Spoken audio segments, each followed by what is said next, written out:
ನಟ ದರ್ಶನ್ ಪವಿತ್ರ ಗೌಡ ಉಳಿದಂತಹ ಆರೋಪಿಗಳಿಗೆ ಕಾಕಿ ಗ್ರಿಲ್ ಮಾಡ್ತಾ ಇದೆ ಬೆಳಗ್ಗೆ 9 ಗಂಟೆಯಿಂದ ಅನ್ನಪೂರ್ಣೇಶ್ವರಿ ನಗರ ಠಾಣೆ ಪೊಲೀಸರು ತೀವ್ರ ವಿಚಾರಣೆಗೆ ಒಳಪಡಿಸಿದ್ದಾರೆ. ಒಬ್ಬೊಬ್ಬರದ್ದು ಒಂದೊಂದು ರೀತಿಯ ಹೇಳಿಕೆಯ ಹಿನ್ನೆಲೆ ವಿಚಾರಣೆ ಆಗ್ತಾ ಇರೋದು. ಮೊಬೈಲ್ ಕರೆಗಳ ಡೀಟೇಲ್ಸ್ ಅನ್ನ ಕಲೆ ಹಾಕಿ ಪೊಲೀಸರ ವಿಚಾರಣೆ ಆಗ್ತಾ ಇದೆ. ಮೊಬೈಲ್ ವಶಕ್ಕೆ ಪಡೆದು ಸಾಕ್ಷ್ಯವನ್ನ ಕಲೆ ಹಾಕ್ತಾ ಇರೋದು ಪೊಲೀಸರು. ನೋಡಿ, ಒಬ್ಬೊಬ್ರು ಕೂಡ ಒಂದೊಂದು ರೀತಿ ಹೇಳಿಕೆ ಕೊಡ್ತಾ ಇದ್ದಾರೆ. ನಟ ದರ್ಶನ್ ಪವಿತ್ರ ಗೌಡ ಆರೋಪಿಗಳಿಗೆ ಕಾಕಿ ಗ್ರಿಲ್ ಬೆಳಗ್ಗೆನೆ ವಿಚಾರಣೆಯನ್ನ ಆರಂಭ ಮಾಡಿದ್ದಾರೆ.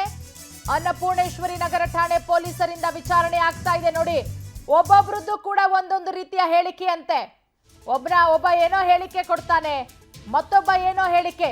ಒಬ್ಬೊಬ್ಬರನ್ನೇ ಕರೆದು ಒಬ್ಬೊಬ್ಬರನ್ನೇ ಸಪರೇಟ್ ಆಗಿ ವಿಚಾರಣೆಯನ್ನ ಮಾಡಲಾಗ್ತಾ ಇದೆ. ಹಾಗಾಗಿ ಒಬ್ಬೊಬ್ಬರದ್ದು ಒಂದೊಂದು ರೀತಿಯ ಹೇಳಿಕೆಗಳು. ತೀವ್ರ ವಿಚಾರಣೆಗೆ ಒಳಪಡಿಸಲಾಗಿದೆ.